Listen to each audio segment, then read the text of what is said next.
Primeiro livro dos Reis, capítulo 9. Deus aparece outra vez a Salomão. Depois que Salomão acabou de construir o templo e o palácio real e tudo mais que havia planejado construir, o Senhor Deus apareceu outra vez a ele, como havia aparecido em Gibeão. O Senhor lhe disse: Eu ouvi a sua oração e o pedido que você fez na minha presença. Declarei santo este templo que você construiu como lugar onde serei adorado para sempre. Eu tomarei conta dele e sempre o protegerei.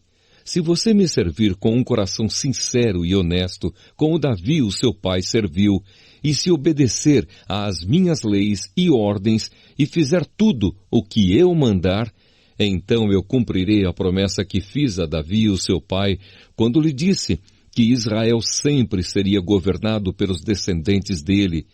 Mas se você ou os seus descendentes deixarem de me seguir, se desobedecerem às leis e aos mandamentos que eu lhes dei, e se adorarem e servirem outros deuses, então eu arrancarei Israel, o meu povo, da terra que lhe dei. E também abandonarei este templo que separei para ser o lugar onde devo ser adorado. Aí todos os povos vão desprezar e zombar de Israel.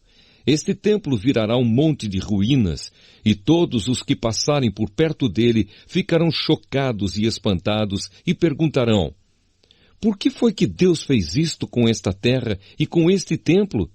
E a resposta será: foi porque os israelitas abandonaram o Senhor, seu Deus, que tirou os antepassados deles do Egito. Eles seguiram outros deuses e os adoraram e os serviram. Foi por isso que o Senhor fez com que toda esta desgraça caísse sobre eles. Salomão e Hirão. Salomão levou 20 anos para construir o templo e o seu palácio. O rei Hirão da cidade de Tiro havia fornecido a ele toda a madeira de cedro e de pinho e todo o ouro que ele precisou para esse trabalho. Depois que terminaram as obras, Salomão deu a Hirão 20 cidades na região da Galileia. Hirão foi vê-las e não gostou delas. Aí disse a Salomão: então são estas as cidades que você me deu, meu irmão? Por isso aquela região é chamada até hoje de Cabul. Hirão havia mandado para Salomão mais de 4.000 quilos de ouro. Outros trabalhos e construções de Salomão. O rei Salomão usou trabalhadores forçados para construir o templo e o seu próprio palácio, para aterrar o lado leste da cidade e para construir as muralhas de Jerusalém. Também usou esses trabalhadores para reconstruir as cidades de Azor, Megido e Gézer.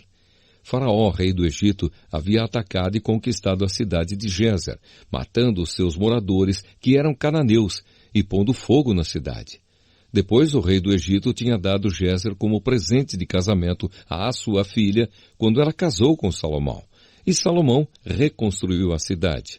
Usando os seus trabalhadores forçados, Salomão também reconstruiu Bet-Horon de Baixo, Baalate e Tadmor, no deserto de Judá.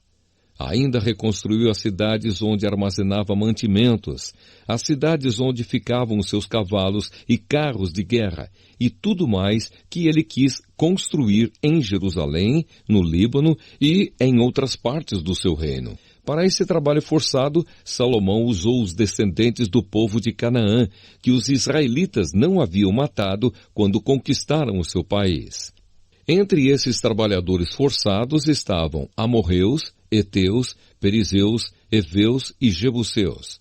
E os descendentes deles continuam escravos até hoje.